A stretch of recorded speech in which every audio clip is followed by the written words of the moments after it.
আসসালামু আলাইকুম। মুসলমান ভাইদের জন্য সালাম, হিন্দু ভাইদের জন্য নমস্কার। আজকের এই ভিডিওতে আমরা যে টপিকটা নিয়ে আলোচনা করব সেটা হলো একটা পেশাদার ট্রেডার কী কারণে ট্রেডিংয়ে গিয়ে লস কমাবেন এবং দীর্ঘমেয়াদে লাভবান হওয়ার জন্য যে কৌশলগুলো অবলম্বন করতে হয় তারই কিছু স্ট্যাটিস্টিক আমরা এই ভিডিওতে তুলে ধরব। তার আগে আমরা একটু জেনে নেই যে একজন ট্রেডার প্রথমে যে ভুলগুলো করে থাকেন। দেখেন যে আপনি নতুন ট্রেডার একটা অ্যাকাউন্ট খুলে বসে আছেন, সেটা বাইন্যান্স হোক বা বাইবিট হোক, ফরেক্সে হোক, বিটগেট হোক, এই ধরনের একটা অ্যাকাউন্ট খুলে নিয়ে সেখানে টাকা ইনভেস্ট করে ট্রেড করতেছেন। ট্রেড সম্পর্কে কোনো ধারণা নেই এবং লস করে শেষে দেখা যাচ্ছে যে মন খারাপ করে বসে আছেন। আসলে এটা আপনাদেরই ভুলের কারণেই হয়ে থাকে। আসলে ট্রেড এমন কোনো জিনিস নয় যে লটারি রাতারাতি বড়লোক হবেন। ট্রেড যেখানে আছে সেখানে লাভ আছে, লসও আছে। তাহলে লাভ এবং লস দুটাই আছে। এখানে কিভাবে লসকে কমানো যায় এবং একজন পেশাদার ট্রেডারকে দীর্ঘমেয়াদী কিভাবে লাভবান করা যায় এবং এই লস কমানোর জন্য কিছু কৌশল আমরা এই ভিডিওতে তুলে ধরব। তো প্রথমে আমরা যে পয়েন্টটা তুলে ধরবো সেটা হচ্ছে টপ লস। একটা ট্রেড করতে গেলে আপনাকে কি করতে হবে? টপ লস ইউজ করতে হবে। টপ লস সম্পর্কে আগে আপনার ধারণা নিতে হবে। সেটা বাইন্যান্স অ্যাকাউন্টে গিয়েই হোক, টপ লস কীভাবে লাগায় সেটা আপনাদেরকে শিখে নিতে হবে। টপ লস যখন লাগাবেন, দেখেন ট্রেডিংয়ে টিকে থাকার সবচেয়ে বড় হাতিয়ার হলো টপ লস। কোনো ট্রেড আপনার বিপরীতে গেলে আপনি সর্বোচ্চ কতটুকু লস মেনে নেবেন তা আগে থেকে সেট করে রাখা দরকার। এটি আপনার পুরো পুঁজি থেকে আপনাকে রক্ষা করবে, পুরো পুঁজি শেষ হওয়া থেকে আপনাকে রক্ষা করবে। 2 নম্বরে রিস্ক ম্যানেজমেন্ট। কখনো একটি ট্রেডে আপনার সব টাকা খাটাবেন না।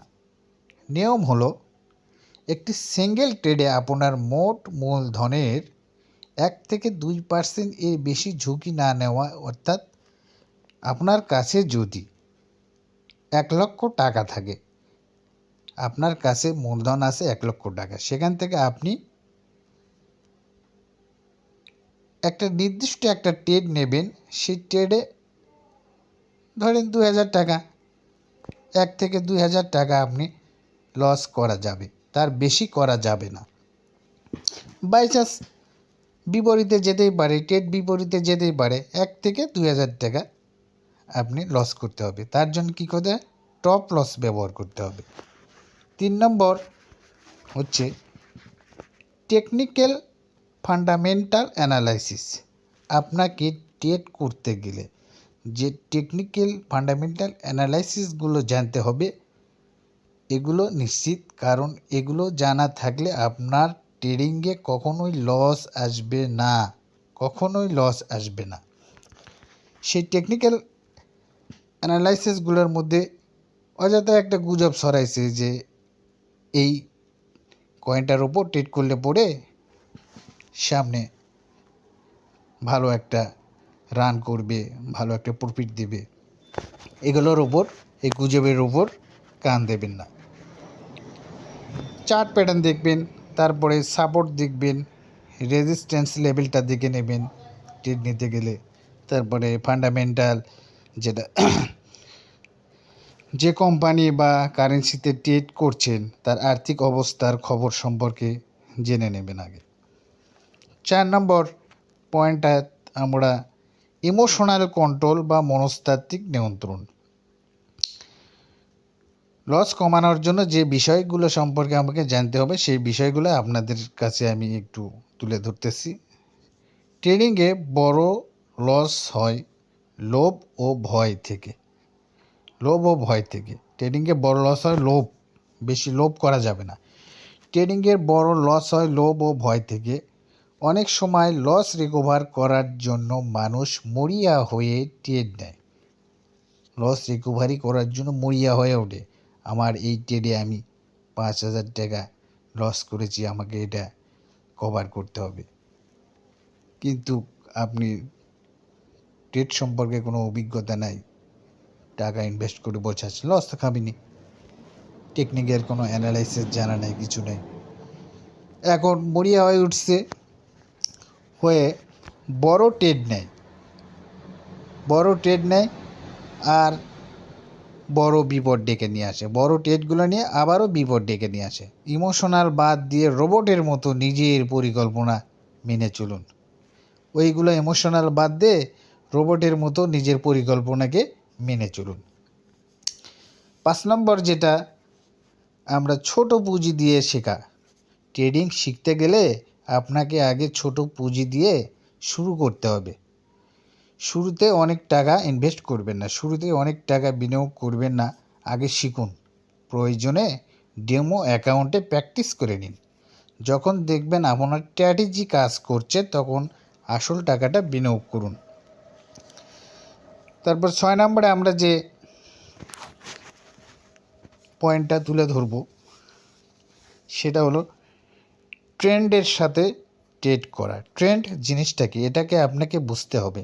আসলে মার্কেটটা, একটা কয়েনের মার্কেট, সেটা আপ ট্রেন্ডে আছে না ডাউন ট্রেন্ডে আছে।